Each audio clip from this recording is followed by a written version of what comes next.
Ημέν υπείων στρώτων, είδε παίζον, είδε νάων, φέσε πήγαν μέλαιναν, έμενε κάλιστον.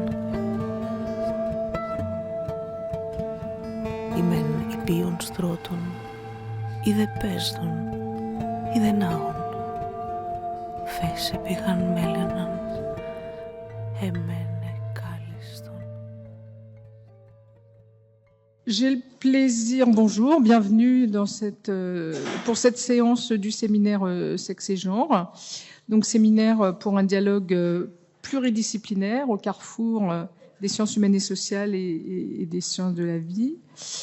Donc Joëlle Viels, ici présente, CNRS et Institut Gustave Roussy, Evelyne Père, Muséum national d'histoire naturelle, Armen Knight, UVSQ Versailles-Saint-Quentin, et moi-même, donc titulaire de la chaire Genre, Mixité, Égalité au CNAM. Donc nous avons le plaisir d'accueillir aujourd'hui Clotilde Coron. Elle est professeure en sciences de gestion à l'université Paris-Saclay, à la faculté Jean Monnet, et membre du laboratoire Rythme. Elle est aussi vice-doyenne à la recherche et référente égalité pour la faculté Jean Monnet. Donc, Clotilde est arrivée en septembre 2022 à Paris-Saclay, après sa brillante réussite au concours d'agrégation du supérieur en sciences de gestion, d'où elle est sortie major, et donc elle a été nommée professeure. Et auparavant, elle était maître de conférence à l'IAE de Paris depuis 2017. Donc, Clotilde a soutenu sa thèse, alors on a coutume de dire sous ma direction, mais en réalité... Est-ce que j'ai vraiment dirigé sa thèse? La question est posée. Qu'elle a soutenue donc en 2015 à l'UPEC. Et elle a obtenu quand même aussi son habilitation à diriger des recherches en sciences de gestion en 2021 à l'université de Poitiers. Alors Clotilde a également une expérience en entreprise, puisqu'en fait elle a réalisé sa thèse chez Orange en CIFRE, les conventions de formation par la recherche en entreprise. Et après sa soutenance, elle a travaillé 2 ans chez Orange en Big Data RH, avant de devenir donc maître de conférence. Alors, on en parlait à l'instant. Que faut-il comme formation pour faire des sciences de gestion? Eh bien, en fait, Clotilde a un parcours assez atypique de ce point de vue-là, parce qu'elle a à la fois un parcours littéraire et un parcours scientifique, ce qui n'est pas le plus commun chez les gestionnaires. Donc, elle a un bac littéraire, une classe préparatoire littéraire, une licence de lettres, et elle est aussi statisticienne, le diplôme de l'ENSAE, qu'elle a obtenu après donc sa licence. Elle a aussi un master de GRH à Sciences Po Paris, donc un parcours assez large et éclectique. Elle associe dans son travail des méthodes quantitatives et qualitatives. Alors, à quoi s'intéresse-t-elle? Outre ce dont elle va nous parler aujourd'hui, à savoir les stéréotypes de genre. En fait, Clotilde a fait sa thèse sur la négociation professionnelle de l'égalité entre les femmes et les hommes dans les grandes entreprises, avec une partie empirique très précise, puisqu'elle a en même temps, donc pendant sa convention CIFRE et sa thèse donc chez Orange, elle a contribué à participer à la négociation collective de ces fameux accords qu'on signe dans les entreprises tous les 3 ans. Et elle a continué à s'intéresser à ces travaux, à cette question de l'égalité. Mais il y a beaucoup d'autres sujets que tu as abordés. Elle a une grande déjà liste de publications.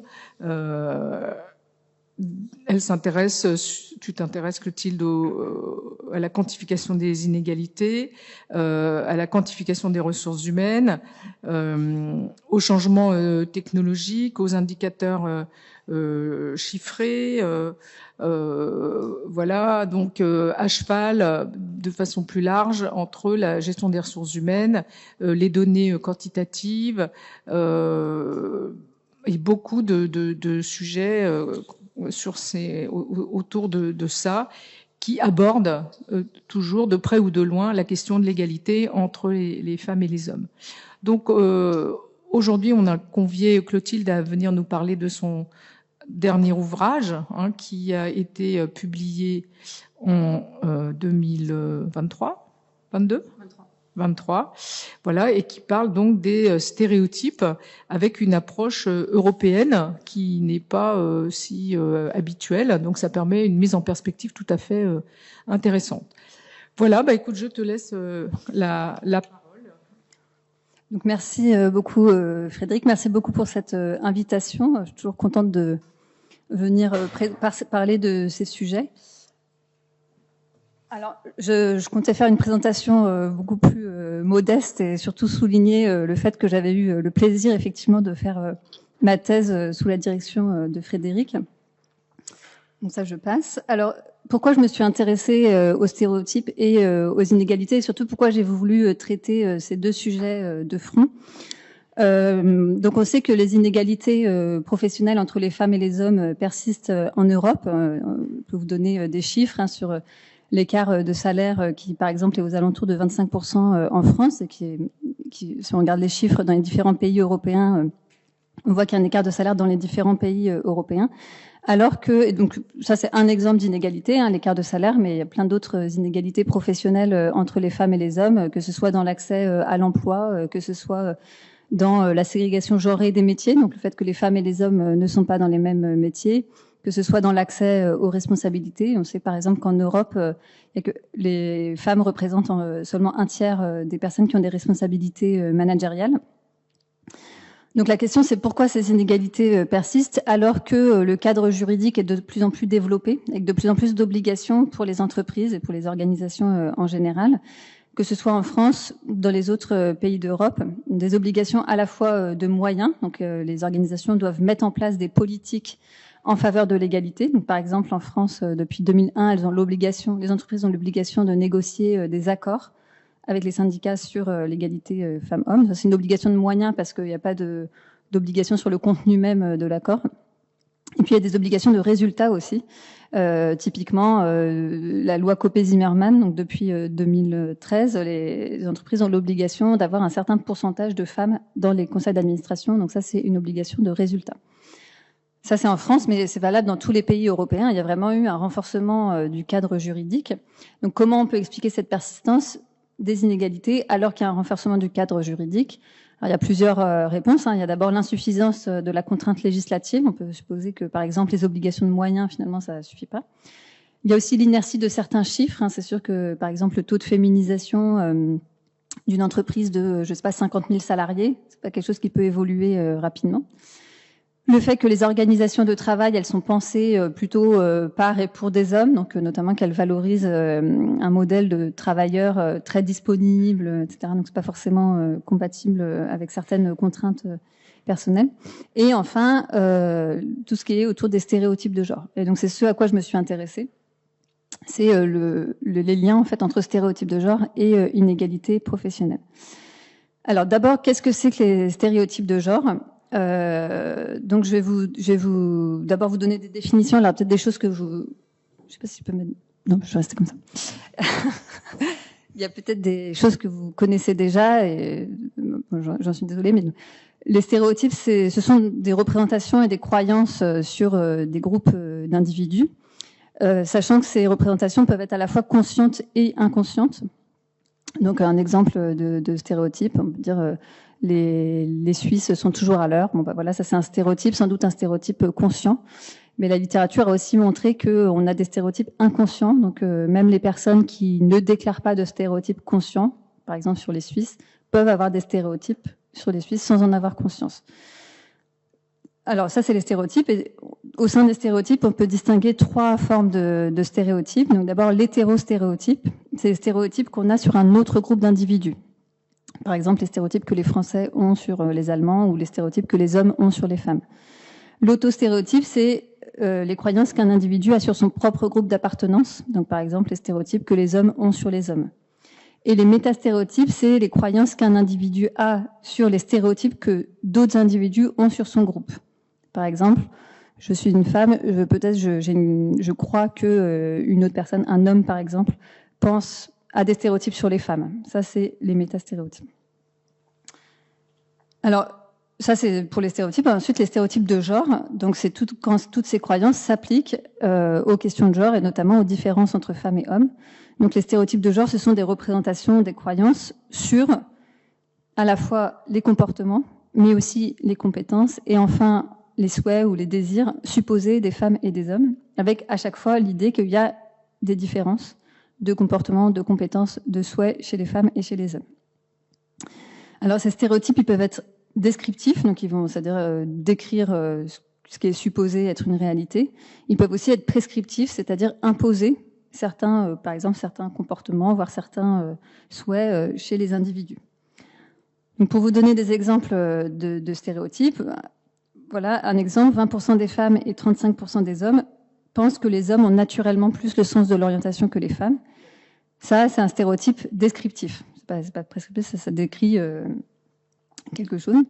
13% des femmes et 34% des hommes pensent que les poupées, c'est pour les filles et les camions, c'est pour les garçons. Ça, c'est un stéréotype prescriptif, parce que ça prescrit un jouet, un comportement. Ici, un stéréotype qui est plutôt prescriptif aussi. 27% des femmes et 40% des hommes déclarent qu'il est normal que les femmes s'arrêtent de travailler pour s'occuper de leurs enfants. Donc ces chiffres, c'est la France, hein, c'est des chiffres en France qui datent de 2023. Vous voyez à chaque fois, j'y reviendrai, mais vous voyez qu'à chaque fois, les femmes ont un peu moins de stéréotypes que les hommes. Ça, c'est valable, j'y reviendrai sur les chiffres. Et ce qu'on voit ici aussi, c'est que ce sont des stéréotypes conscients. C'est-à-dire qu'on interroge les individus sur ce qu'ils se pensent, sachant que c'est assez difficile de mesurer les stéréotypes inconscients. Donc moi, la présentation que je vais vous faire, elle se fonde plutôt sur l'étude des stéréotypes conscients, parce que c'est plus facile à mesurer.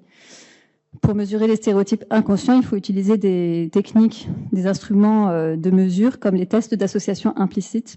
Vous pouvez tester vos propres stéréotypes inconscients en tapant test d'association implicite sur Google.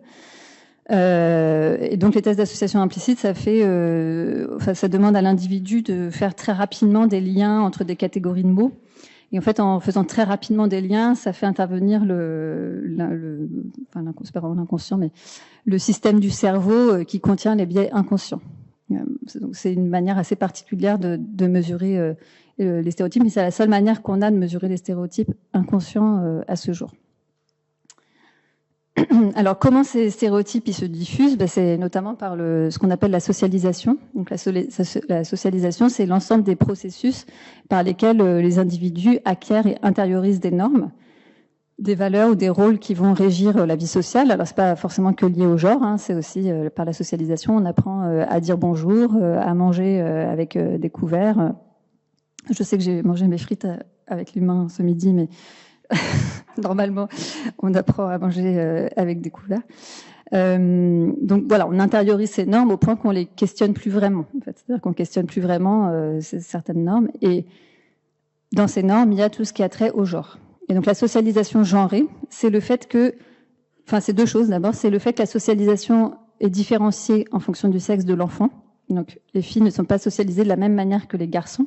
Donc elles vont pas apprendre exactement les mêmes normes ou les mêmes valeurs. Pour vous donner un exemple de façon dont la socialisation fonctionne, les filles, par exemple, on a vu tout à l'heure, elles vont plus jouer avec des poupées, parce que dans le stéréotype, c'était l'idée que c'était un jouet qui était plus adapté pour les filles. Or, les poupées, ça va pas développer les mêmes valeurs, en fait, parce ça développe des valeurs de s'occuper d'un enfant, en fait. Donc, les filles et les garçons n'apprennent pas les mêmes comportements, les mêmes codes. Et par ailleurs, la socialisation genrée, ça renvoie aussi au fait que dans le processus de socialisation, les enfants vont apprendre quels sont les comportements jugés adéquats pour les femmes, ou pour les filles, et pour les hommes, pour les garçons, et ces comportements sont différents.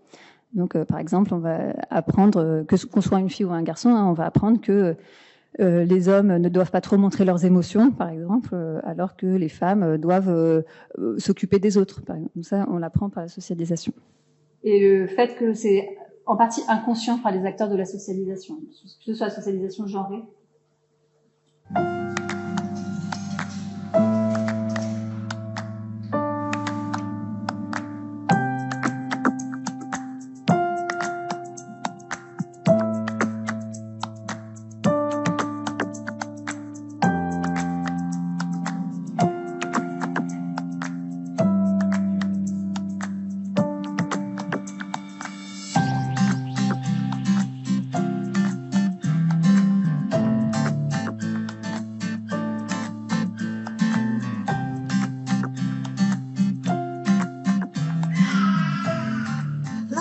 this? Look at this. Do you like a dolly? Should we go for the dolly? There's a good girl. You're a good little girl, aren't you, Sophie? Look, what does this say? Sweet dreams. Sweet dreams. Ooh, look at this, Sophie.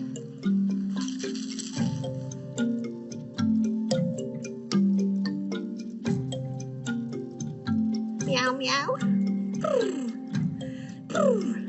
I think she liked that pink dolly the best. If I were to tell you actually that Sophie is Edward, Ah, does well, that change anything? I maybe thought, oh, this is a little girl, so I have to give her little girl things.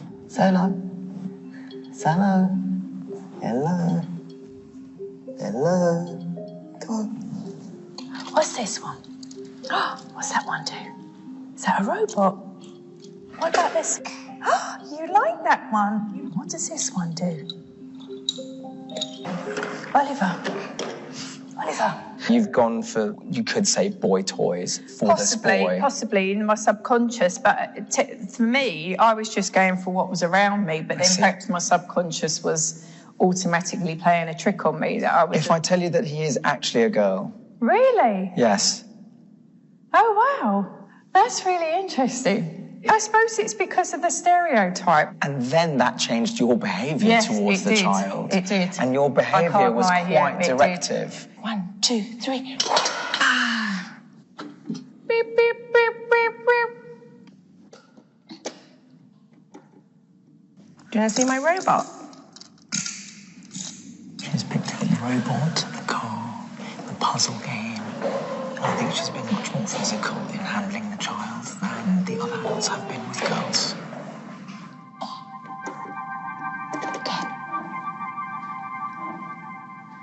That really astounded me because I thought that I was somebody that had a really open mind. I was surprised.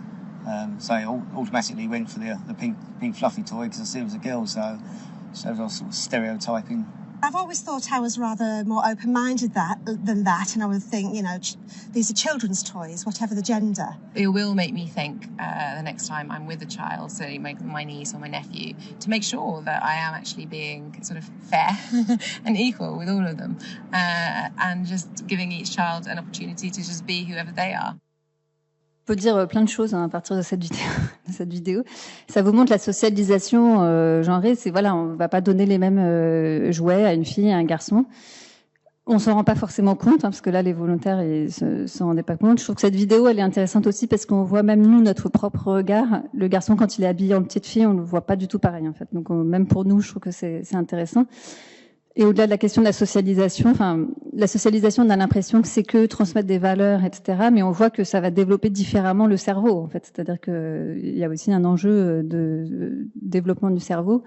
Heureusement, la plasticité cérébrale fait que, les études ont montré que la plasticité cérébrale fait que on peut développer d'autres compétences à tout âge, mais on voit bien que à l'enfance, en fait, dès l'enfance, les filles et les garçons vont pas forcément développer exactement les mêmes compétences. Autre exemple, je trouve que c'est ça, Frédéric Pigin va reconnaître les slides. Donc, autre exemple de socialisation genrée, vous voyez ici, c'est des bodys pour enfants d'1 an. Sur le body de la fille, il y a écrit jolie, coquette, amoureuse. Le garçon, il y a écrit courageux, fort, vaillant. Autre exemple ici, donc ça, c'est des t-shirts d'enfants de 4 ans. Vous voyez, pour le t-shirt pour le garçon, il y a écrit Born to be an Explorer, et le t-shirt de fille, il y a écrit I am in love with you. Et au-delà du message, qui est déjà très différent, la taille des t-shirts est très différente aussi. C'est-à-dire que le t-shirt pour garçon, il est beaucoup plus large et le t-shirt pour fille, il est beaucoup plus ajusté. Donc c'est pareil. En fait, ça c'est aussi ça la socialisation genrée. Hein. On n'est pas les mêmes vêtements et donc un t-shirt plus serré, ça n'a pas le même impact sur l'enfant qu'un t-shirt plus large. Je précise que ma fille ne veut jamais mettre le t-shirt jaune. J'ai beau lui dire qu'elle peut le mettre, elle ne veut jamais le mettre même. Donc, comme je vous le disais, par la socialisation, on va apprendre tout un tas de stéréotypes et ça va développer aussi dans ce qu'on appelle les biais inconscients. Alors, comment ça marche les biais inconscients? Je fais une parenthèse, sachant que je ne reviendrai pas du tout dessus après. Donc, c'est Daniel Kahneman qui a montré que le cerveau a deux modes de fonctionnement, le système 1 et le système 2. Donc le système 1 qui va opérer de façon intuitive, un peu automatique, donc pour toutes les décisions très rapides, par exemple je m'arrête au feu rouge quand je suis en voiture, ça c'est le système 1. Et le système 2 va être déployé lors d'activités mentales plus complexes, je fais une dissertation, ça c'est le système 2. Et le système 1, pourquoi il va aussi vite? Parce qu'il a des raccourcis de pensée qui sont très précieux, parce qu'on ne pourrait pas vivre sans raccourcis de pensée. Si on devait réfléchir à chaque fois qu'on doit s'arrêter à un feu rouge, mais on ne pourrait pas conduire. Donc c'est très précieux le système 1. Mais le problème, c'est que ces raccourcis de pensée, enfin dans les raccourcis de pensée, il y a des stéréotypes. Et le problème, c'est quand notre système 1 intervient pour prendre des décisions qui vont impacter les individus. Pour donner un exemple, une personne qui est en situation de recruter ou d'évaluer quelqu'un d'autre, un enseignant par exemple qui va évaluer un élève, si c'est son système 1 qui intervient parce qu'il doit aller très vite, parce qu'il a plein de copies à corriger, etc., ben, dans le système 1, pour aller plus vite, il va utiliser des stéréotypes sans se rendre compte en fait. Et dont dans ces stéréotypes, il peut y avoir des stéréotypes de genre. Alors, les stéréotypes de genre, pourquoi c'est un problème? Pour plusieurs raisons. D'abord, ça réduit le champ des possibles des individus, puisque en fait, les individus se trouvent ensuite finalement contraints dans ce qu'ils peuvent désirer ou dans les comportements qu'ils ont appris, en fait, en fonction de leur sexe. Entre autres, moi je parle de genre, mais évidemment dans la socialisation, elle est aussi différenciée en fonction du milieu social, en fonction de plein d'autres choses. Donc le genre, c'est qu'une partie. Le deuxième élément, c'est que les individus donc vont intérioriser les stéréotypes et potentiellement ça peut agir ensuite sur les décisions qu'ils prennent et ça peut contribuer aux inégalités. Ça on le verra dans la partie d'après. Et le troisième élément qui fait que c'est un problème, c'est que dans les stéréotypes de genre, il se trouve que la plupart des stéréotypes de genre, enfin beaucoup de stéréotypes de genre, correspondent en fait tous à un partage qui va cantonner les femmes à la sphère domestique et les hommes à la sphère professionnelle. Donc les hommes, on va attendre d'eux qu'ils développent plus de compétences qui ensuite vont être valorisées dans la sphère professionnelle, et puis les femmes vont développer, on va attendre d'elles qu'elles développent plus des compétences qui vont être utiles plus dans la sphère domestique. Donc ça réduit le champ des possibles des femmes, mais aussi des hommes. Je pense que les hommes souffrent aussi des stéréotypes de genre. Mais là où c'est plus gênant pour les femmes, c'est que ce partage, en fait, il cantonne les femmes à une situation qui ne leur donne pas d'autonomie économique, parce que la sphère domestique, c'est la sphère non rémunérée. Donc on pourrait remettre en cause ça, mais en tout cas dans notre société actuelle, ça réduit le pouvoir économique, l'autonomie économique des femmes. Donc finalement, c'est un peu plus pénalisant, en tout cas en termes d'autonomie économique pour les femmes. Donc, dans mon livre, j'ai travaillé sur une enquête européenne, l'enquête européenne sur les valeurs, European Value Study, qui est une enquête donc, qui a l'intérêt de donner accès à un échantillon représentatif d'individus européens. Donc, les individus ont été interrogés sur leurs valeurs et entre autres sur des valeurs liées au genre. Donc là, c'est des chiffres pour l'Europe. Donc vous voyez par exemple que il y a quasiment 50% des Européens qui pensent que quand une femme a un emploi à plein temps, la vie de famille en souffre. Il y a pareil, quasiment 50% des Européens qui pensent que avoir un travail c'est bien, mais ce que la plupart des femmes veulent vraiment, c'est un foyer et des enfants. Et après, c'est un peu en dessous. Par exemple, il y a un tiers des Européens, un peu plus, 35%, qui pensent que le travail d'un homme, c'est de gagner de l'argent, celui d'une femme, de s'occuper de la maison et de la famille. Ce qui est moins répandu comme stéréotype, ce sont les stéréotypes qui vont justifier des inégalités. Par exemple, faire des études universitaires est plus important pour un garçon que pour une fille. C'est beaucoup moins répandu comme stéréotype. Donc on voit que finalement, les individus ont des stéréotypes, mais s'arrêtent là où ces stéréotypes peuvent conduire à des inégalités. Sauf que de fait, quand on pense que le travail d'un homme, c'est de gagner de l'argent et celui d'une femme, c'est de s'occuper de la maison, en fait, indirectement, ça va contribuer aux inégalités. Alors, je me suis aussi intéressée à l'évolution des stéréotypes depuis les années 90, parce que cette enquête, elle est menée régulièrement depuis les années 90. Donc, quand ça monte, ça veut dire qu'il y a moins de stéréotypes. Enfin, ça va vers une vision plus égalitaire. Donc on voit que globalement, il y a une vision plus égalitaire sur l'ensemble des stéréotypes, une évolution quand même assez lente. On voit aussi que l'évolution n'est pas forcément la même selon tous les stéréotypes. Et typiquement qu'entre 90 et 2008, il y a par exemple un stéréotype qui n'a pas du tout évolué, celui qui est là. Et ce stéréotype, c'est avoir un travail, c'est bien, mais ce que la plupart des femmes veulent vraiment, c'est un foyer et des enfants. Plus précisément, on se rend compte quand on regarde l'évolution depuis les années 90 qu'il y a une évolution vers moins de stéréotypes, mais que par contre, ce qui reste assez présent, c'est tout ce qui est lié à la parentalité et l'idée que les femmes doivent s'occuper de leurs enfants. Ça, c'est une représentation qui reste très prégnante et qui a moins évolué que les autres représentations en Europe.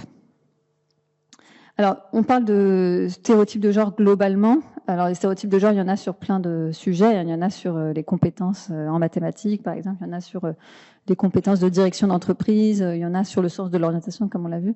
Moi, je me suis concentrée sur les stéréotypes de genre qui correspondent au modèle Monsieur Gagne-Pain. Donc, l'idée que les hommes doivent vraiment travailler, les femmes doivent s'occuper de la maison. Et en fait, ces stéréotypes-là, on peut les représenter en 4 dimensions. Une dimension liée aux compétences, donc l'idée que les hommes ont plus que les femmes des compétences utiles pour l'entreprise, en fait, ou pour les organisations de travail, et les femmes ont plus que les hommes des compétences utiles pour tout ce qui est lié au travail domestique. Une deuxième représentation sur le rôle de la mère, ça c'est la représentation sur laquelle il y a eu le moins d'évolution. Une représentation sur une dimension sur on va justifier les inégalités professionnelles en fait du fait de ces représentations. Et une dernière dimension que j'ai appelée essentialisme, enfin qui renvoie plutôt au désir intrinsèque des individus, avec l'idée que les femmes ont des désirs intrinsèquement différents des hommes. Par exemple, qu'elles veulent plus que les hommes avoir des enfants, etc. Donc ça permet de voir que finalement les stéréotypes de genre c'est pas forcément uniforme. On peut à la fois penser que les femmes et les hommes ont les mêmes compétences et penser que être une mère c'est avoir un rôle particulier qui doit imposer de faire certains sacrifices professionnels par exemple. Alors donc l'enquête, elle permet de faire un panorama européen, parce qu'elle permet de regarder ce qui se passe dans les différents pays d'Europe. Alors c'est Europe, enfin les frontières évidemment de l'Europe, c'est pas forcément simple, mais ils ont inclus par exemple la Russie dans l'enquête. Et donc si grosso modo, si on dit qu'il y a d'un côté ici les stéréotypes élevés, de l'autre les stéréotypes faibles, on peut identifier 4 groupes de pays.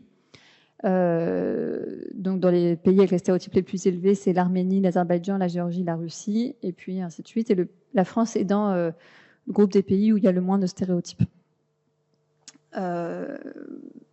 On pourrait questionner ça, mais une particularité de la France quand même par rapport aux autres pays européens, c'est une particularité qui est unique en France, enfin, en tout cas pour cette enquête, c'est qu'il y a moins de différence entre les femmes et les hommes sur ces stéréotypes-là que dans les autres pays. C'est-à-dire dans tous les pays européens, les femmes déclarent moins de stéréotypes que les hommes, beaucoup moins. C'est pas le cas en France. Donc en France, en fait, les femmes, elles ont une vision qui est un peu plus stéréotypée que dans les autres pays. Et les hommes français, alors c'est une évolution récente, parce que quand on regarde sur le temps long, on voit que c'est une évolution qui date de 2007, en fait, parce que l'enquête a eu lieu en 2007. Je ne sais pas exactement à quelle date, on peut pas vraiment dater ça exactement, mais les hommes français ont beaucoup évolué en fait depuis les années 2000, on va dire au milieu des années 2000 en fait. Et c'est ça qui fait qu'aujourd'hui la France est plutôt bien positionnée. Alors sachant encore une fois que ces stéréotypes, je vous l'ai dit, ils portent pas sur tout le champ du genre, ils portent sur tout ce qui a trait à la séparation entre vie domestique, vie professionnelle. Sur d'autres stéréotypes, ça serait sans doute différent. Ce qu'on voit aussi, donc l'enquête, elle permet aussi de voir les déterminants des stéréotypes. Donc, qu'est-ce qui fait que les individus ont plus ou moins de stéréotypes? Alors, il y a le pays, puisqu'on a vu que selon les pays, on n'a pas les mêmes niveaux de stéréotypes. Donc, le genre, dans la plupart des pays, les femmes ont une vision moins stéréotypée. L'âge, les jeunes ont une vision moins stéréotypée que les populations plus âgées. Alors, il y a une période qui correspond plus ou moins à la période de parentalité, où il y a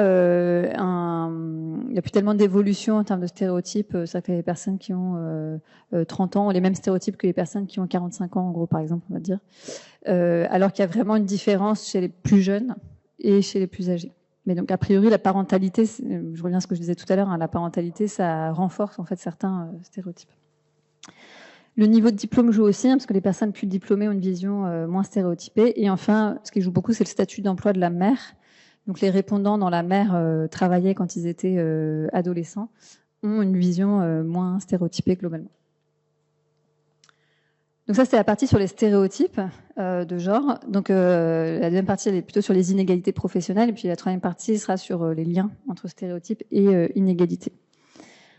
Donc les inégalités professionnelles entre femmes et hommes, d'abord, il faut bien avoir en tête qu'elles s'inscrivent dans ce qu'on appelle un système d'inégalités, c'est-à-dire que des inégalités entre les femmes et les hommes, il y en a dans toutes les sphères de la vie, pas que dans la vie professionnelle. Elle vous donne des chiffres, par exemple, sur l'articulation des temps de vie, sur la répartition des tâches domestiques. Voilà, par exemple, sur l'école à domicile pendant le Covid, 83% des femmes et 57% des hommes ont passé quotidiennement plus de 4 heures à s'occuper de leurs enfants. Donc, on voit bien que c'est une inégalité de répartition des tâches. Ici, c'est sur la présence des femmes, le taux de féminisation du Parlement. Ici, c'est les récompenses en musique ou dans tout ce qui est culture. On voit que les femmes sont beaucoup moins représentées. Ici, c'est sur le sexisme. Donc, les femmes sont victimes de sexisme. Ici, sur les violences conjugales. Les femmes sont beaucoup plus victimes de violences conjugales que les hommes. Donc ça, c'était pour... je passais très rapidement. L'idée, c'était de vous montrer que les inégalités professionnelles, donc les inégalités liées au travail, s'inscrivent dans un système beaucoup plus large d'inégalités. C'est important de l'avoir en tête. Alors ensuite, sur les inégalités professionnelles, ce qu'on constate, c'est que aujourd'hui, les filles réussissent mieux au lycée. Elles sont plus souvent titulaires d'un baccalauréat général. Elles sont aussi plus souvent diplômées de l'enseignement supérieur, notamment de M2. Mais en revanche, elles vont plus souvent dans des filières moins sélectives, et notamment, elles vont beaucoup moins souvent, en France, elles vont beaucoup moins souvent en classe préparatoire, par exemple. Et par ailleurs, elles vont dans des filières plus... Alors, on dit souvent que les filles vont vers des filières plus, par exemple, plus littéraires, etc. Ce qu'on devrait dire plutôt, je crois, c'est que c'est les garçons qui vont plutôt plus souvent, qui vont en masse, en fait, vers les filières scientifiques, de sciences dures, alors que les filles ont une orientation plus diversifiée. Mais de fait, donc ça fait quand même qu'au total, le taux de féminisation est beaucoup plus élevé dans les filières littéraires ou sciences humaines et sociales. Et le problème, c'est que ces filières ne donnent pas accès aux mêmes métiers que les filières scientifiques, écoles d'ingénieurs, etc. Alors ensuite, si on regarde ce qui se passe sur le marché du travail, d'abord, on voit que le taux d'activité des femmes est inférieur à celui des hommes. Donc selon les âges, donc on voit que là où il y a le plus gros écart, c'est les 25-49 ans. Donc ça correspond justement à la période de la parentalité. On voit aussi que, alors qu'elles sont plus souvent diplômées de master que les hommes, les femmes sont moins bien insérées 30 mois après leur diplôme. Donc ça peut être lié à plusieurs effets. Ça peut être lié d'abord au fait, comme je l'ai dit, qu'elles vont dans des filières qui donnent moins accès après à un emploi ou qui permettent de s'insérer moins facilement. Ça peut être lié aussi au sexisme ou à la discrimination ou des stéréotypes des recruteurs. Ça peut être lié aux deux. Une fois qu'elles sont en emploi, on voit qu'elles sont beaucoup plus souvent à temps partiel. Donc aujourd'hui, il y a 80% des contrats à temps partiel qui sont occupés par des femmes, par exemple. Une autre manière de donner les chiffres, c'est qu'il y a à peu près un tiers des femmes qui sont un tiers des femmes qui travaillent qui sont à temps partiel, contre environ 9% des hommes qui travaillent. Donc le temps partiel, il faut savoir que pendant longtemps, ça a été vu comme quelque chose de positif parce que ça permet, c'était vu comme quelque chose qui permettait l'emploi des femmes en fait, et y compris des femmes qui avaient des contraintes personnelles domestiques. Aujourd'hui, les entreprises reviennent un peu sur cette idée parce qu'en fait, elles se rendent compte que ça creuse les inégalités entre femmes et hommes, notamment sur le plan du salaire. Donc il y a une réflexion aujourd'hui en se disant, par exemple, la semaine de 4 jours. C'est typiquement quelque chose qui permettrait cette flexibilité sans enlever une partie du salaire. De la même façon, le télétravail, ça peut être perçu comme un dispositif de flexibilité qui ne contribue pas à un écart de salaire. Alors, pour autant, là où il faut quand même dire les choses aussi quand elles sont positives, c'est que typiquement en France, donc il y a pas mal le temps partiel est assez développé, il y a pas mal de femmes qui sont à temps partiel. Et on se rend compte qu'effectivement, la France, c'est un des pays dans lesquels il y a le moins d'écart de taux d'activité entre les femmes et les hommes. Donc, on voit quand même qu'à un moment, les pays, on va le voir après, les pays il y a des choix politiques à faire aussi sur les différentes dimensions des inégalités professionnelles entre femmes et hommes qui n'ont pas forcément allé dans le même sens. Mais j'y reviendrai. Alors après, on pourrait se dire, peut-être que les femmes choisissent d'être à temps partiel. Souvent, les étudiants me disent ça, mais oui, mais en même temps, si des femmes choisissent d'être à temps partiel, Donc il y a deux choses qu'on peut répondre à cette question, si un jour on vous la pose. La première chose, c'est que d'abord, il y a du temps partiel contraint, c'est-à-dire qu'il y a aussi beaucoup d'individus qui voudraient travailler à temps plein, qui ne peuvent pas travailler à temps plein, et notamment dans les secteurs les plus féminisés, donc dans les secteurs où il y a plus de femmes, souvent ce sont des secteurs où c'est plus difficile d'avoir un temps plein. Typiquement, le secteur du service à la personne, pour avoir un temps plein, il faut cumuler plusieurs employeurs souvent, donc c'est plus difficile d'avoir un temps plein. Donc ça, c'est la première réponse à cet argument sur le fait que les femmes choisissent d'être à temps partiel. La deuxième réponse, c'est que on peut questionner cette notion de choix. Comme on l'a vu, en fait, les individus ne sont pas socialisés de la même façon. Il n'y a pas les mêmes attentes à l'égard des femmes et des hommes. Et une des attentes à l'égard des femmes, c'est qu'elles s'occupent des autres, de leurs enfants, des parents dépendants, etc. Et typiquement, si on regarde les raisons invoquées par les femmes et par les hommes du fait de choisir d'être à temps partiel, on voit que la principale raison invoquée par les femmes à temps partiel, c'est le soin à des personnes dépendantes, donc enfants, parents. Alors que la principale raison invoquée par les hommes, c'est pour réaliser une formation ou une autre activité professionnelle. Donc, on voit que c'est pas du tout la même raison en fait de faire un temps partiel. Donc, c'est là qu'on peut aussi questionner cette notion de choix en disant, en fait, c'est un choix qui est pas un choix individuel, c'est un choix sans doute imposé par des normes sociales. Et de fait, il y a beaucoup d'expériences. Cette expérience qui n'a pas forcément de valeur scientifique, mais de couples qui disent peut-être que l'homme aurait préféré être en temps partiel, mais finalement le regard social faisait qu'ils ont privilégié le fait que ce soit la femme. Et par ailleurs, dans les couples homosexuels, que ce soit les couples de femmes ou d'hommes, où la répartition des tâches est connue comme étant beaucoup plus égalitaire, et en fait, il y a moins les femmes, par exemple, les femmes lesbiennes sont beaucoup moins souvent à temps partiel que les femmes hétérosexuelles. Et les hommes gays sont beaucoup plus souvent à temps partiel que les hommes hétérosexuels. Donc, voilà, ça questionne aussi cette notion de choix. Toujours dans les inégalités, donc il y a ce que je vous disais, la ségrégation genrée des métiers. Donc le fait que les femmes et les hommes ne sont pas dans les mêmes métiers. Ici, vous avez des exemples dans le secteur du numérique, par exemple. Il n'y a que 23% des salariés du secteur du numérique qui sont des femmes. Et ici, c'est sur les chercheurs en entreprise et différentes disciplines. Ici, c'est les mathématiques. En bleu, c'est les femmes et en vert, les hommes. Donc, en mathématiques, 16% de femmes et en sciences biologiques, plus de 50% de femmes. Donc, on voit aussi la ségrégation genrée des disciplines scientifiques. Ça, c'est la ségrégation genrée horizontale. Après, il y a la ségrégation genrée verticale, donc le fait que les femmes n'accèdent pas aux mêmes responsabilités que les hommes. Donc ici, par exemple, vous avez chez les cadres, il y a 18% de femmes et 23% d'hommes, par exemple. On pourrait donner d'autres chiffres. Je vous ai dit tout à l'heure, en Europe, il y a environ un tiers des managers qui sont des femmes. Donc les femmes ont moins accès aux différents niveaux de responsabilité. Alors souvent, cette inégalité, elle est qualifiée de plafond de verre. Donc, c'est une expression qu'on entend souvent, mais c'est une expression un peu fallacieuse qui a été critiquée parce que elle donne l'impression que il y a un plafond à briser, puis en fait, une fois qu'on est au-dessus, c'est bon. Donc aujourd'hui, il y a d'autres métaphores qui sont privilégiées pour rendre compte du fait que finalement, les femmes, elles rencontrent des difficultés à chaque étape de leur parcours. Par exemple, la métaphore du labyrinthe, que pour les femmes, en fait, elles doivent trouver une route, trouver un chemin à chaque étape de leur carrière professionnelle. Et ces différentes inégalités, elles se résument dans l'inégalité salariale. Alors il y a plein de manières de mesurer l'écart salarial. On peut donner plein de chiffres différents. En France, par exemple, l'écart salarial sur le salaire mensuel, c'est aux alentours de 25%. Mais si on regarde le salaire horaire, c'est 16%. Je ne sais pas si je vous ai mis des... Non, je ne vous l'ai pas mis, donc je vais détailler un peu.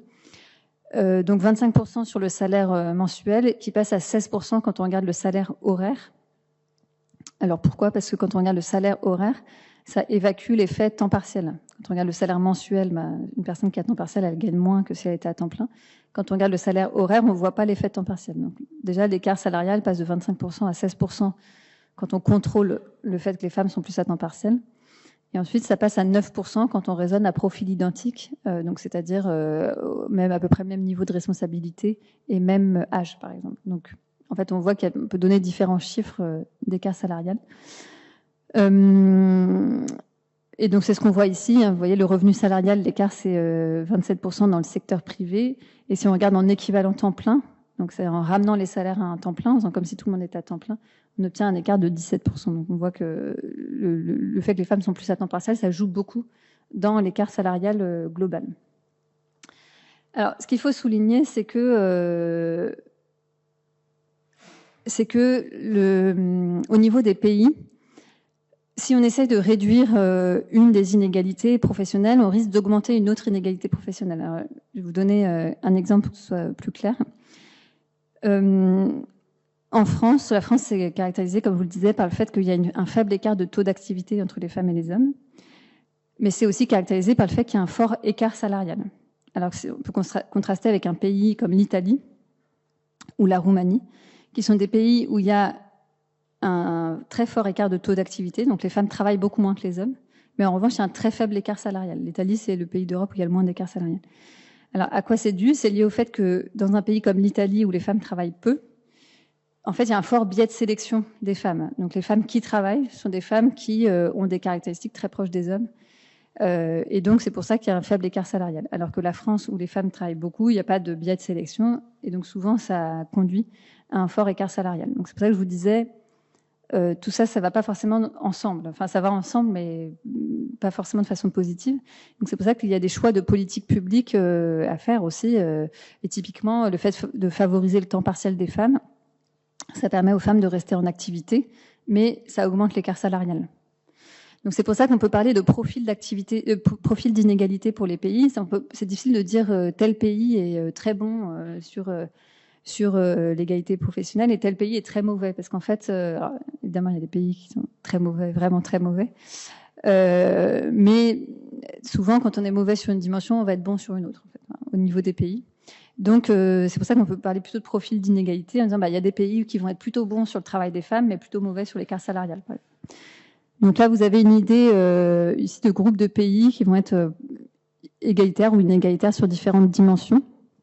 Donc, par exemple, la France est dans un pays qui est inégalitaire sur l'écart de taux d'emploi à temps plein, parce que je vous dis que le temps partiel des femmes est développé et assez mauvais sur le taux de féminisation du management, mais qui est plutôt bon sur l'écart de salaire ajusté. Donc, l'écart de salaire ajusté, c'est quand on contrôle l'effet temps partiel. Il est plutôt bon aussi sur l'écart de revenu global. L'écart de revenu global, c'est quand on regarde tous les revenus d'un individu, y compris les prestations sociales. Donc, en France, on est plutôt bon sur ça, mais on va être plutôt mauvais sur l'écart salarial mensuel, par exemple, parce que les femmes travaillent, sont plus souvent à temps partiel. On est plutôt bon aussi sur la féminisation des conseils d'administration, évidemment, puisque la France est un des pays d'Europe où il y a une loi avec obligation de résultat sur le sujet. Alors qu'on peut voir qu'il y a d'autres pays où c'est très différent. Hein. Le groupe de pays qui est inverse au nôtre, c'est le groupe 5, avec la Bulgarie, l'Estonie, la Lettonie, la Lituanie, la Finlande, qui est un groupe qui est plutôt égalitaire sur le taux d'emploi à temps plein, mais qui va être plutôt inégalitaire sur, par exemple, la féminisation des conseils d'administration. Donc ça permet de voir que c'est assez complexe, le sujet de l'égalité professionnelle, puisqu'il y a plein de dimensions, et ces dimensions ne vont pas forcément ensemble les unes avec les autres. Donc ça fait aussi que le lien entre stéréotypes et inégalité, il n'est pas forcément simple à mesurer, parce qu'en fait, on peut pas, il n'y a pas une échelle de stéréotypes, puisque comme on l'a vu, il y a 4 dimensions. Il n'y a pas non plus une échelle d'inégalité, parce que comme on le voit là, il y a plusieurs dimensions qui ne vont pas forcément dans le même sens. Mais on peut quand même essayer de regarder un peu les liens entre stéréotypes et inégalité sur le plan... Alors, ce que j'ai fait dans le livre, c'est que j'ai d'abord regardé, essayé de faire des corrélations en fait, entre la mesure des stéréotypes et la mesure des inégalités. Je dois dire que c'était assez décevant. Enfin, j'espérais un peu plus de cette analyse, mais c'était assez décevant. Donc, finalement, ce que j'ai fait, c'est que j'ai regardé plutôt à différents niveaux. Donc, je vais vous montrer. Et puis... j'ai regardé des exemples concrets, donc sur des sujets concrets, par exemple ce qu'on appelle la centralité du travail. Donc la centralité du travail, c'est est-ce que le travail est au centre de la vie d'un individu. En fait, c'est l'importance qu'un individu accorde à son travail. Et sur ça, on voit très bien les liens entre stéréotypes et inégalité, en fait, parce que le travail soit au centre de la vie d'un individu, aujourd'hui dans les organisations, c'est important pour pouvoir faire carrière, en fait, parce que les organisations, on y reviendra, mais elle fonctionne sur un modèle où il faut être très présent pour l'entreprise, très disponible, etc. Or, les stéréotypes font qu'on n'attend pas la même centralité du travail chez les femmes et chez les hommes. Autre exemple que je donne dans le livre, c'est sur la satisfaction au travail. Il y a un paradoxe qui est connu dans la littérature, c'est le Gender Job Satisfaction Paradox. C'est le fait que les femmes déclarent un niveau de satisfaction équivalent ou plus élevé que les hommes à l'égard de leur travail, alors qu'elles sont dans des conditions de travail bien moins bonnes, en fait. C'est-à-dire qu'elles sont plus souvent dans des contrats précaires, dans un travail avec moins d'autonomie, etc. Donc ça peut s'expliquer de... Alors c'est un phénomène qui tend à disparaître d'abord, ça c'est important de le dire. C'est un phénomène qui diminue un paradoxe qui diminue au fil du temps.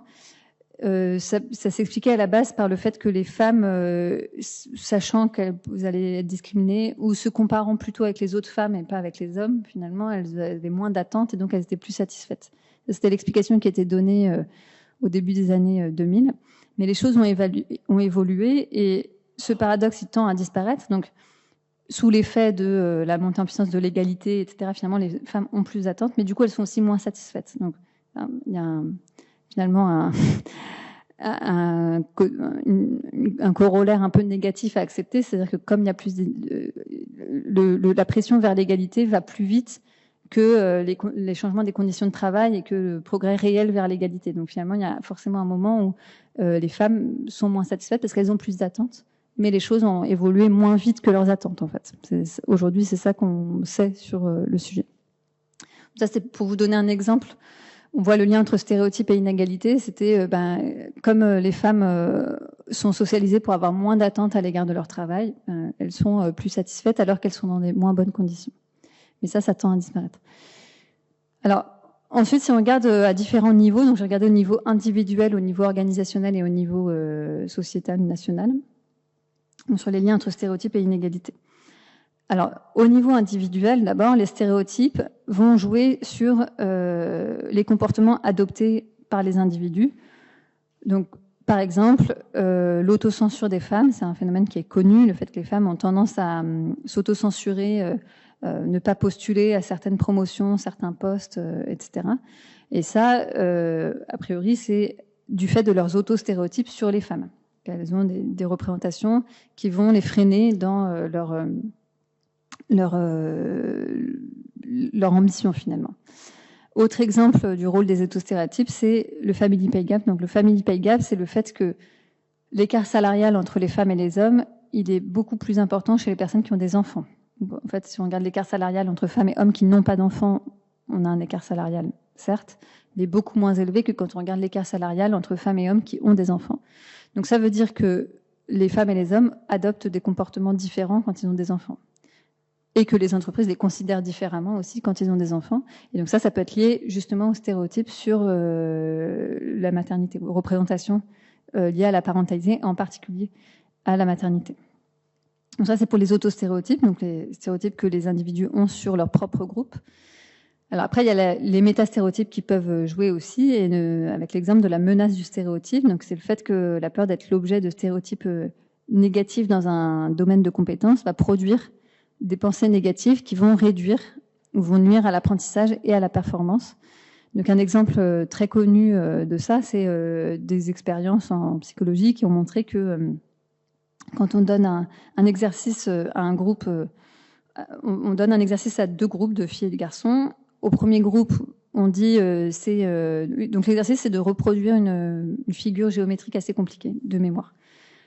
Au premier groupe, on dit c'est un exercice de dessin, et au deuxième groupe, on dit que c'est un exercice de mathématiques. Et en fait, les filles réussissent beaucoup moins quand on dit que c'est un exercice de mathématiques. Et ça, la seule façon d'expliquer ça, c'est la menace du stéréotype. Donc ça renvoie au métastéréotype, parce que on a peur d'être l'objet de stéréotypes négatifs.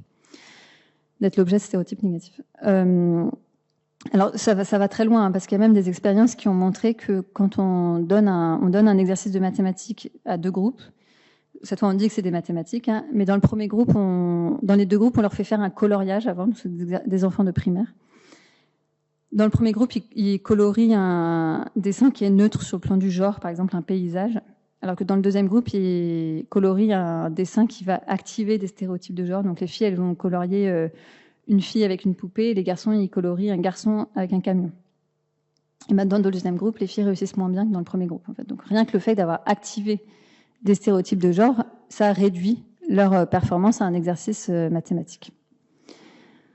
Donc ça, c'est le niveau individuel qui est important. Alors après, un autre niveau très important aussi, qui est le niveau qui m'intéresse le plus moi en tant que chercheuse en sciences de gestion, c'est le niveau des organisations et le fait que dans les organisations, il y a beaucoup de processus, par exemple processus de recrutement, processus de rémunération, de promotion, etc., dans lesquels un individu va être évalué par d'autres individus. C'est même les cas les plus fréquents de système d'évaluation, c'est qu'on est évalué par d'autres individus. C'est le cas dans l'enseignement supérieur, c'est le cas en entreprise.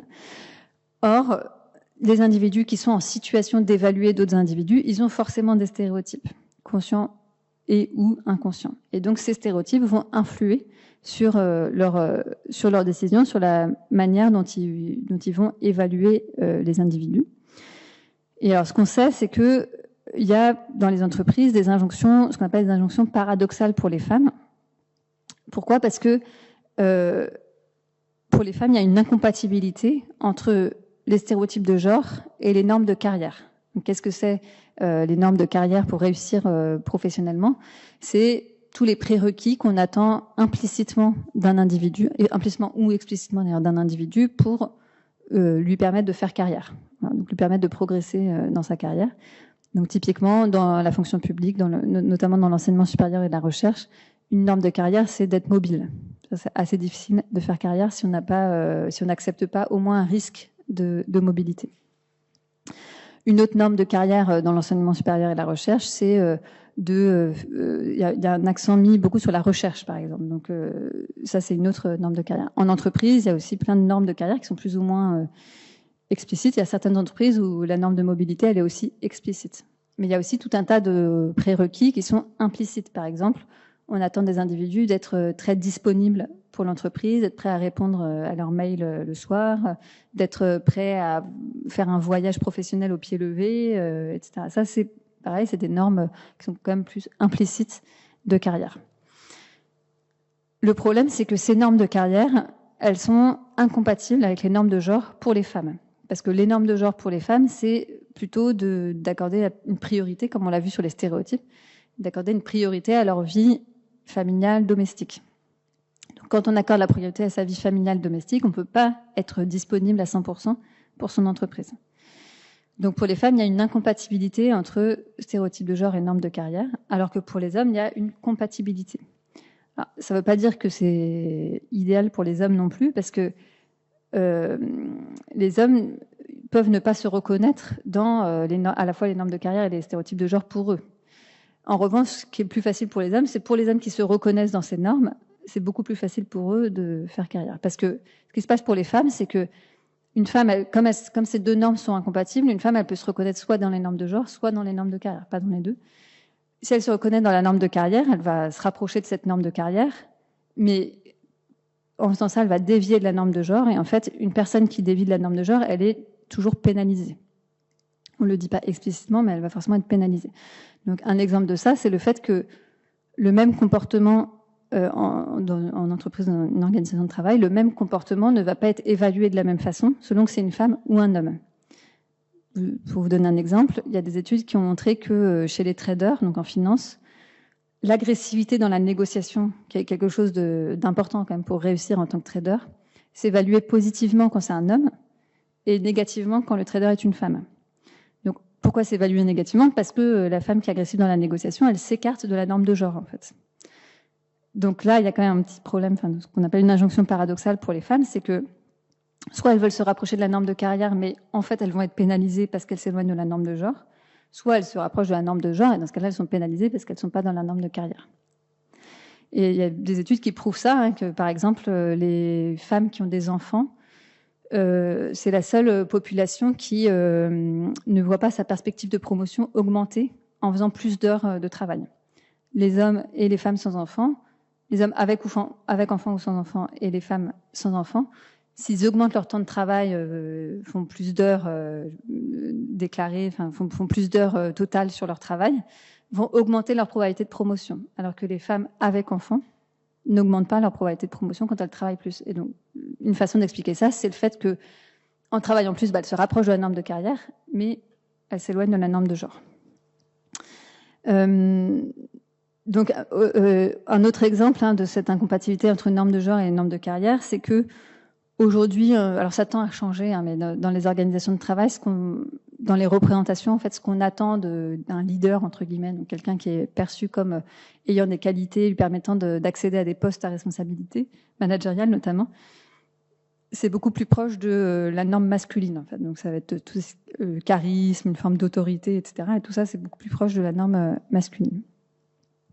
Donc en fait, les femmes sont prises dans des injonctions paradoxales où là, on voit très bien en fait les liens entre stéréotypes et inégalités. C'est-à-dire que tout ça, c'est des représentations sur le genre et des représentations sur les carrières, parce qu'on pourrait aussi imaginer que les organisations voient différemment la manière de faire carrière.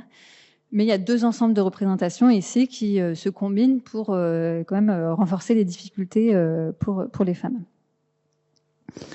Alors au niveau organisationnel, il y a aussi le fait que les organisations, par exemple les entreprises, mais aussi la fonction publique, vont elles-mêmes contribuer à la production et à la diffusion de stéréotypes, par exemple par le marketing. On sait que la publicité, c'est un vecteur aussi de diffusion des stéréotypes de genre.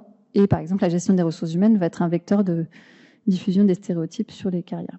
Alors après, au niveau national ou sociétal, il y a aussi des liens entre stéréotypes et inégalités, notamment parce qu'il y a beaucoup de politiques publiques qui vont contribuer à renforcer ou diffuser des stéréotypes de genre. Donc, l'exemple le plus frappant, c'est toutes les politiques liées au congé, liées à la parentalité. Dans l'immense majorité des pays où il y a un congé de maternité, ce congé est beaucoup plus long que le congé de paternité. Et ça s'explique beaucoup par des stéréotypes, c'est-à-dire par l'idée que la femme va être mieux placée, la mère va être mieux placée pour s'occuper d'un bébé que le père. Et ça, c'est le cas dans beaucoup de pays. Alors après, il faut quand même souligner que les cultures nationales ne véhiculent pas forcément exactement les mêmes stéréotypes. Alors, ce qui est connu, par exemple, c'est ce qu'on appelle le paradoxe soviétique, alors ce qui tend à disparaître évidemment, vu son nom, qui renvoie à des pays dans lesquels, les pays de l'ex-Union soviétique, en fait, dans l'Union soviétique, tout le monde travaillait, femmes et hommes, la valeur travail, c'était le plus important, il fallait travailler. Et donc, il y avait des systèmes de crèches hyper développés dès la naissance, etc. Donc, toutes les femmes travaillaient. Mais en revanche, c'était aussi des pays où la répartition des tâches était la plus inégalitaire, en fait. Donc, finalement, les femmes dans l'Union soviétique avaient à la fois, elles devaient travailler, mais elles avaient beaucoup de tâches domestiques.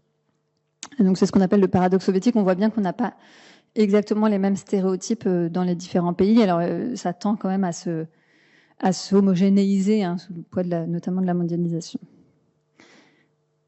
Alors, dernière partie, c'est sur du coup, quelle est la responsabilité des organisations de travail, parce que finalement, si les inégalités, elles sont créées par les stéréotypes, ces stéréotypes, ils se diffusent quand même majoritairement en dehors des entreprises, notamment dès l'enfance. Donc finalement, quelle est la responsabilité des organisations de travail? Alors, ici, on peut parler de la gestion des ressources humaines. Donc, la gestion des ressources humaines, c'est l'ensemble des politiques, des pratiques, des processus qui concerne la gestion des salariés au sein des organisations, publiques ou privées, donc tout ce qui va être recrutement, formation, promotion, gestion des carrières, etc. Alors, il y a une relation un peu ambiguë entre GRH et égalité professionnelle. D'abord parce que l'égalité professionnelle, c'est un des objectifs de la gestion des ressources humaines, une des dimensions de la gestion des ressources humaines. Mais dans le même temps, les processus RH contribuent à la production des inégalités. Je vous donnais tout à l'heure l'exemple des normes de carrière. Ça s'inscrit bien dans les politiques de GRH. Si dans l'enseignement supérieur, la politique de GRH de carrière, il faut être mobile, en fait. C'est explicite, finalement, dans la politique de GRH, la politique de gestion des carrières, par exemple, des enseignants-chercheurs. Alors, pourquoi la GRH contribue à reproduire les inégalités? Donc là, il faut distinguer deux concepts, enfin deux concepts. Donc d'abord le concept de discrimination directe. Donc la discrimination directe, c'est quand on va discriminer un individu, en l'occurrence en raison de son genre. Donc par exemple, on recrute pas une femme parce qu'elle est une femme, ou on paye moins une femme parce qu'elle est une femme. La discrimination directe, on pourrait penser que c'est beaucoup moins présent aujourd'hui, Mais ça reste présent, notamment parce que c'est en partie inconscient. Comme je le disais, les biais inconscients fait qu'on peut ne pas prendre une femme pour un poste sans se rendre compte qu'on a pris cette décision parce qu'elle est une femme. Pour vous donner une idée de biais inconscients aussi, il y a une étude qui a montré que c'est une étude par testing. Donc une étude par testing, c'est on envoie plein de CV avec seulement un élément qui change. Donc il y a une étude qui a montré que donc le testing, c'était on envoyait plein de CV de la même femme. C'était le même CV de la même femme. La seule chose qui changeait, c'était sa photo. Donc dans un cas, elle était très maquillée de façon un peu outrancière. Un autre cas, elle n'était pas maquillée. Dans le troisième cas, elle était maquillée de façon professionnelle. Les CV de femmes maquillées de façon professionnelle ont eu beaucoup plus de retours. Voilà. Donc ça, c'est une forme de discrimination directe, qui est sans doute en partie inconsciente d'ailleurs. Autre forme de discrimination directe, c'est en fait dans la discrimination directe, il y a sans doute une bonne partie qui est liée à des biais, des stéréotypes. Et ce que je vous disais tout à l'heure, le même indice, par exemple, sur le CV, va pas forcément être interprété de la même façon selon que c'est une femme ou un homme. Ça peut être positif aussi pour les femmes. Hein. Par exemple, un individu qui a un trou dans son CV, si ça correspond à l'âge de la parentalité, c'est beaucoup mieux accepté quand c'est une femme que quand c'est un homme. Mais il y a d'autres choses qui vont être moins bien acceptées quand c'est des femmes. Et par ailleurs, globalement, comme je vous le disais, on ne va pas forcément évaluer un même comportement, on ne va pas forcément l'évaluer de la même façon. Par exemple, une femme qui, dès le premier entretien, parle de rémunération, ça va peut-être être moins bien accepté qu'un homme qui, dès le premier entretien, parle de rémunération. Donc là, c'est ce qu'on appelle la discrimination directe. On est influencé en fait par le genre de l'individu dans la prise de décision. Alors après, il y a aussi les phénomènes de discrimination indirecte qui vont entrer en ligne de compte. C'est quand on a des règles en apparence neutres, mais qui vont finalement conduire à désavantager certaines catégories de population, en l'occurrence les femmes. Alors typiquement, ce que je vous disais, le critère de la mobilité obligatoire, c'est un critère qui peut conduire à la discrimination indirecte, parce que les femmes, du fait des stéréotypes de la socialisation, de la façon dont la société fonctionne, les femmes sont moins mobiles que les hommes. Et donc, quand on a un critère de mobilité obligatoire, ça va plus pénaliser les femmes que les hommes. Alors, la discrimination indirecte, attention, il faut que ce critère ne soit pas justifié. Si le critère est justifié pour le poste, par exemple, pour la discrimination directe, si dans un casting on dit qu'on veut une femme, bon, ça c'est justifié, c'est pas de la discrimination. C'est pareil ici pour la discrimination indirecte. Si le critère de la mobilité obligatoire est tout à fait justifié, etc., pas forcément la discrimination, mais souvent, on se rend compte qu'on peut questionner le critère en question. Alors, je vais vous donner un exemple. Donc, moi, effectivement, j'ai travaillé chez Orange. Et chez Orange, ils s'étaient rendus compte que donc ils avaient un problème de féminisation du métier de technicien d'intervention, des métiers techniques sur le réseau. Voilà. Et ils recrutaient, ils avaient un critère de diplôme. Ils n'avaient pas beaucoup de critères parce que globalement, ils avaient du mal à recruter. Mais ils avaient juste un critère de diplôme qui était qu'il fallait avoir un DUT réseau télécom. Et en fait, dans ce DUT réseau télécom, il y avait moins de 10% de filles. Donc, de toute façon, ils ne pouvaient pas recruter beaucoup de femmes. Et en se questionnant, ils se sont rendus compte que, de toute façon, le réseau d'Orange est tellement particulier, parce que c'est ex-France Télécom, qu'ils devaient former, tous les nouveaux arrivants devaient être formés au réseau d'Orange, en fait. Et donc, ils se sont rendus compte qu'avoir un DUT réseau télécom, c'était pas du tout nécessaire. Et donc, en changeant ça, en changeant leurs critères de diplôme, ils ont pu recruter beaucoup plus de femmes. Donc là, on voit bien que parfois, on a un critère et que c'est un critère qui a l'air neutre, parce qu'avoir un DUT réseau télécom, a priori, il n'y a pas de lien avec le genre, sauf que de fait, ça conduisait à une faible féminisation, et c'est un critère qui finalement n'était pas totalement nécessaire. Donc, en fait, on se rend compte, c'est assez difficile d'identifier les phénomènes de discrimination indirecte, parce que ça force à se questionner sur tous les critères qu'on a. Est-ce que ces critères sont vraiment importants? Est-ce que ces critères sont vraiment nécessaires? Alors, typiquement, dans l'enseignement supérieur et la recherche, comme je disais tout à l'heure, on met beaucoup d'accent sur la recherche, en fait, dans la dimension recherche, les publications, dans tout ce qui est promotion. Et ça peut être questionné aussi comme critère.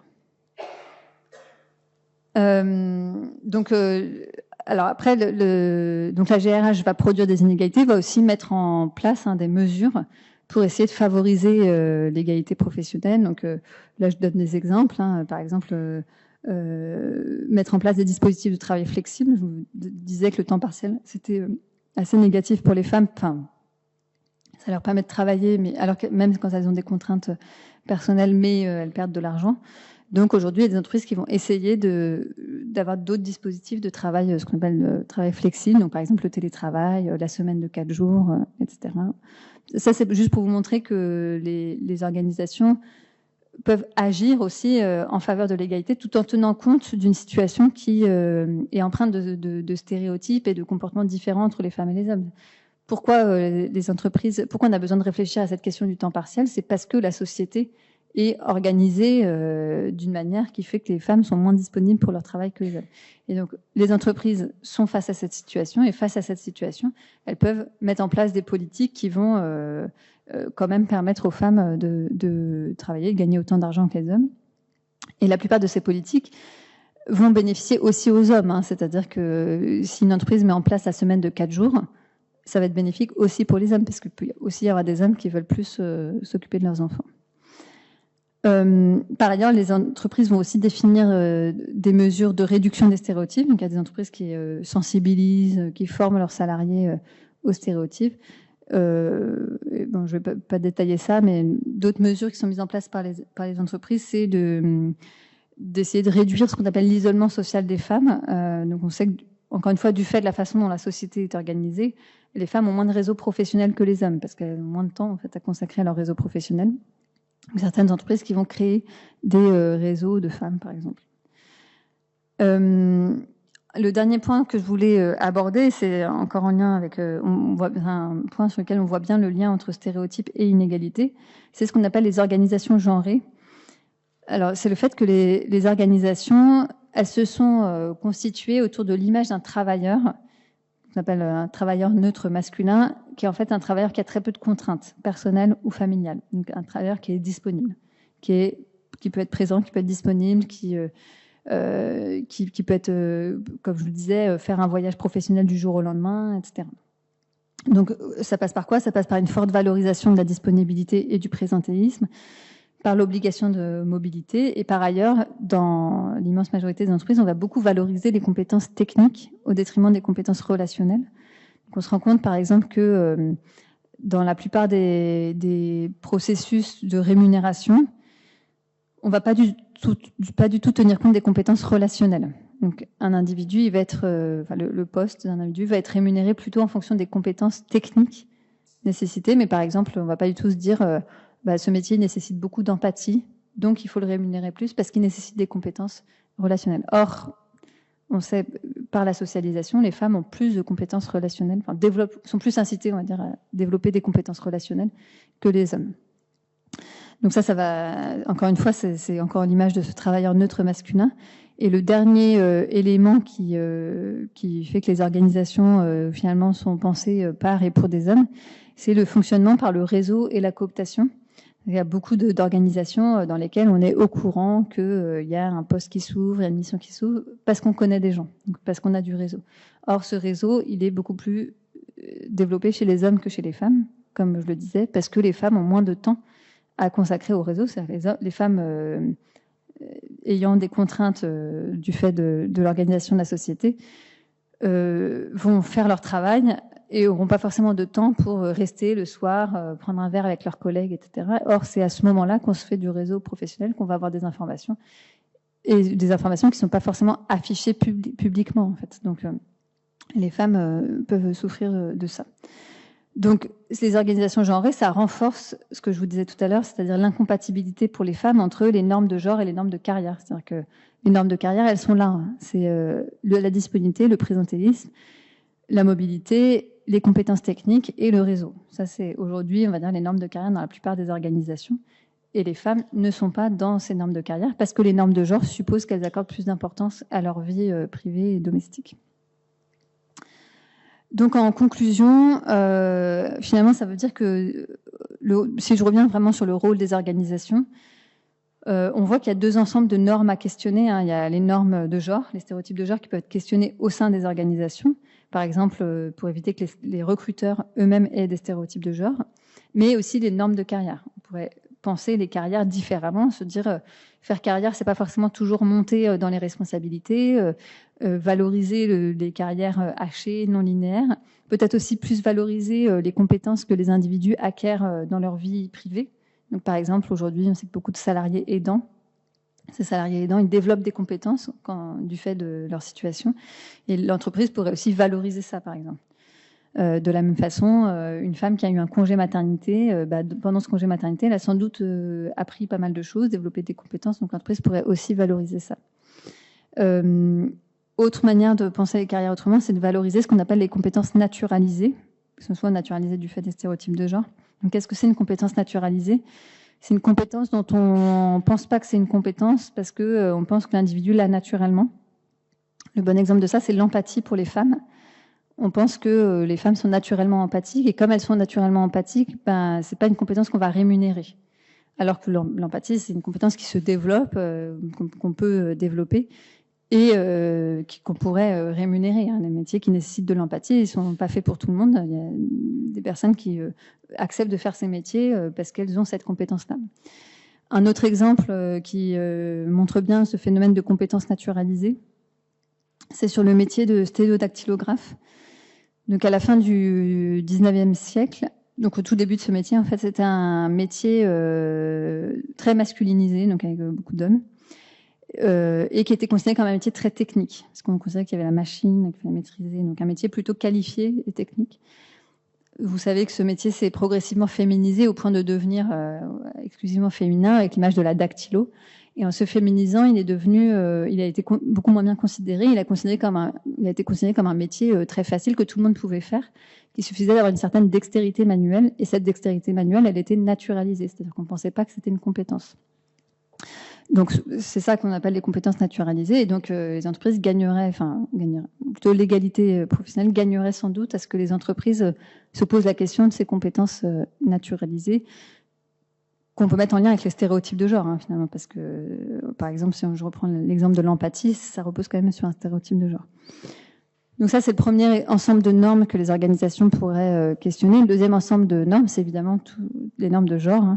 Donc, les organisations pourraient diffuser, valoriser des représentations non stéréotypées et être elles-mêmes actrices de la lutte contre les stéréotypes dans leur publicité, dans leur communication, dans la manière dont elles se représentent, etc. Voilà, merci pour votre attention.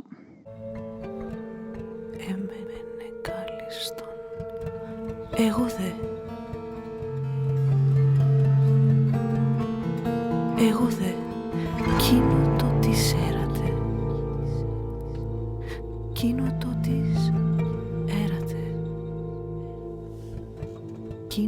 το της